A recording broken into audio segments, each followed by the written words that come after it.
এই ভিডিঅ'টো কেৱল মাত্ৰ আদিবাসী লোকসকলৰ বাবে। যিসকল চাহ জনগোষ্ঠীয় লোক আছে তেখেতসকলৰ কাৰণে এই ভিডিঅ'টো মই প্ৰস্তুত কৰিছোঁ। যদি অন্য লোকে যদি চাইছে তেন্তে এই ভিডিঅ'টো আপোনালোকে নোচোৱাই ভাল, কিয়নো আপোনালোকৰ বাবে নহয়, কেৱল মাত্ৰ আদিবাসী লোকসকলৰ কাৰণে ভিডিঅ'টো বনোৱা হৈছে। চাওক, মই এটা কথা কৈ থওঁ যে আমি দেখিবলৈ পাই আহিছোঁ যে আমাৰ আদিবাসী লোকসকলৰ অসমত এটা সংখ্যালঘু হিচাপে জীৱন নিৰ্বাহ কৰি আহিছে। আৰু আদিবাসী লোকসকলৰ বহুত সমস্যা আছে। ৰাস্তা ঘাটৰ সমস্যা, শিক্ষাৰ সমস্যা, স্বাস্থ্যৰ সমস্যা, সামাজিক সমস্যা, তেনেধৰণৰ সমস্যা লগতে ধৰ্মীয় সমস্যাসমূহৰ লগত আদিবাসী লোকসকলে বহুত দিনৰ পৰাই তেখেতলোকৰ এইবিলাক সমস্যাৰ পৰা সন্মুখীন হৈ আহিছে। আৰু এই এই সমস্যাসমূহৰ পৰা যদি আমি সমাধান বিচাৰোঁ তেন্তে আমি প্ৰথমে আমাৰ ৰাজনৈতিক ক্ষেত্ৰখন আদিবাসী সমাজত শক্তিশালী কৰি তুলিব লাগিব। আৰু শক্তিশালী কৰি তুলিবলৈ হ'লে আমাৰ সমাজৰ পৰা এজন প্ৰাৰ্থী নিজৰ প্ৰাৰ্থীক ভোট দি আমি জিকাই আনিব লাগিব। কিন্তু আমি এইবাৰ দেখিবলৈ পাইছোঁ যে অসমৰ যিবিলাক আদিবাসী প্ৰাৰ্থী আছে, ডিব্ৰুগড়ৰ বৰ্তমান সাংসদজন আদিবাসী ৰামেশ্বৰ তেলী ডাঙৰীয়া, লগতে পল্লৱ লোচন দাস শোণিতপুৰৰ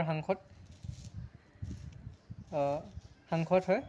আৰু আগন্তুক যি 2024 যি নিৰ্বাচন আহি আছে, সেই নিৰ্বাচনত প্ৰতিদ্বন্দ্বিতা কৰিবলৈ এই দুইজন সাংসদক টিকট দিয়া হোৱা নাই বিজেপিৰ তৰফৰ পৰা।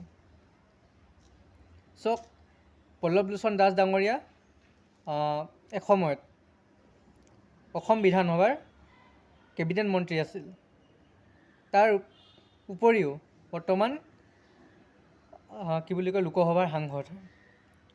আৰু আমি যদি চাওঁ ৰামেশ্বৰ তেলী ডাঙৰীয়া, তেখেত উজনি অসমৰ প্ৰথমজন বিজেপি বিধায়ক, আৰু লগতে বৰ্তমান কেন্দ্ৰীয় মন্ত্ৰী, আৰু দুবাৰকৈ ডিব্ৰুগড় জিলাৰ লোকসভা সমষ্টিৰ সাংসদ। তেনে এজন প্ৰাৰ্থীক টিকট দিয়াৰ পৰা বঞ্চিত কৰি ৰাখিছে। চাওক, আমি এইটো বিষয়ৰ পৰা আমি এটা কথা বুজিব পাৰিছোঁ যে আদিবাসী লোকসকলৰ যি ৰাজনৈতিক অধিকাৰটো বিজেপি চৰকাৰে খৰ্ব কৰিছে। আমাৰ ক'বলগীয়া এটাই যে আমি ক্ষুভিত হৈ পৰিছোঁ, অত্যন্ত দুখ পাইছোঁ যে আদিবাসী লোকসকলৰ যি সমস্যা আছে, সমস্যাবিলাক যদি আমি ৰাজনৈতিকভাৱে সমাধান কৰিব বিচাৰোঁ তেন্তে আমাৰ আদিবাসী প্ৰাৰ্থী প্ৰতিদ্বন্দ্বিতা কৰিব লাগিব, প্ৰতিদ্বন্দ্বিতা কৰি আমি জিকাই উলিয়াব লাগিব। আৰু আমাৰ ডিব্ৰুগড় লোকসভা সমষ্টিটোত আদিবাসী ভোটাৰৰ এটা পেটাৰ্ণ আছে যে আদিবাসী ভোটৰ দ্বাৰাহে জিকি আহিব পাৰে যিকোনো প্ৰাৰ্থী। আমি দেখিবলৈ পাইছোঁ, ইয়াৰ পূৰ্বে কংগ্ৰেছ সাংসদ আছিল ডিব্ৰুগড় লোকসভা সমষ্টিৰ পৱন সিং হাটোৱাৰ। ডিব্ৰুগড় লোকসভা সমষ্টিত চাহ জনগোষ্ঠীয় লোকৰ সংখ্যা যথেষ্ট বেছি আছে।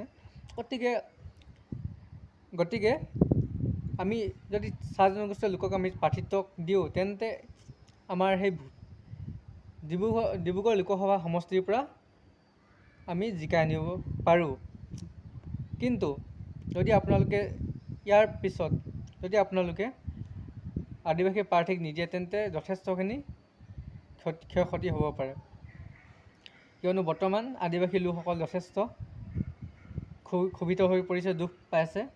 আৰু আপোনালোকে যদি টিকট দিব নিবিচাৰে তেন্তে আৰু নিদিয়ে ৰামেশ্বৰ তেলী ডাঙৰীয়াক, তেন্তে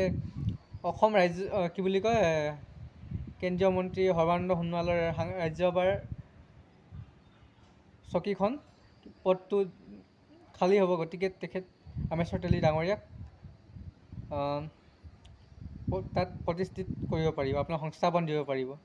আৰু লগতে অসম ৰাজ্যিক বিজেপিৰ সভাপতি ভৱেশ কলিতা ডাঙৰীয়াৰ কাৰ্যকালো শেষ হ'বলৈ গৈ আছে।